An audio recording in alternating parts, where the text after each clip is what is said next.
Cette semaine, on vous emmène en Australie. Bon, pour l'instant, on est à Lens, au stade Bollard. Pas grand-chose à voir, je vous l'accorde. Mais celui qui va nous faire le pont entre ici et l'Australie, c'est ce joueur, Alex Gersbach. Il est australien, est arrivé chez les Saint-Yor cet hiver. Alex, concerning the weather, we are very, very far from Australia. Yeah, of course. It's quite cold this week, actually.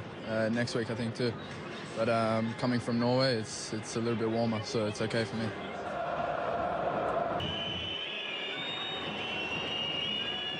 So, Alex, just to be sure, did you come to France to spy French football before World Cup? No, of course not. Of course not. I think the Australians, we know enough about France and about French football.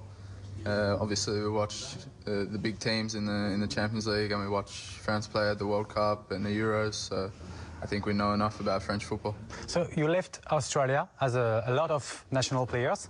Was it compulsory to leave to progress for you? Yeah, of course. It was hard leaving home. I was 18 years old when I went to Norway, to Rosenborg. When you look at the Australian national team, maybe 20 out of 23 players started their career in Australia. It's a good league for development like that. But then, of course, if you want to take the next step, then you want to be playing in Europe. We've seen that it's very difficult for soccer to exist with cricket, rugby around. What can soccer do to be more popular in Australia? Yeah, well, there's lots of other popular sports in Australia too, which is great. In France and in most of Europe, it's just football, football, football.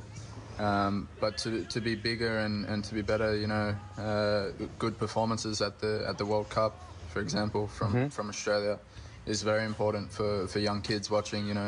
The World Cup is massive in Australia too. So I remember in 2006, Australia got out of the group, and that was massive. I was a young kid, and that really inspired me to want to play for the national team. What are Australian goals for the next World Cup? I suppose we want to try and get out of our group.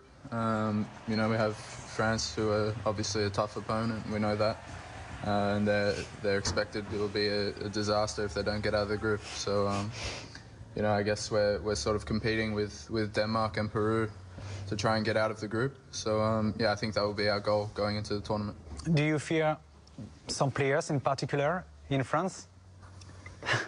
Yeah, probably all of them, to be honest. But I sit at home and I watch them play in the Champions League, and I think, wow, But to be able to have the chance to maybe play against them is amazing, and I don't think we wouldn't really have much to lose playing against France. So I don't think there's any point in fearing players.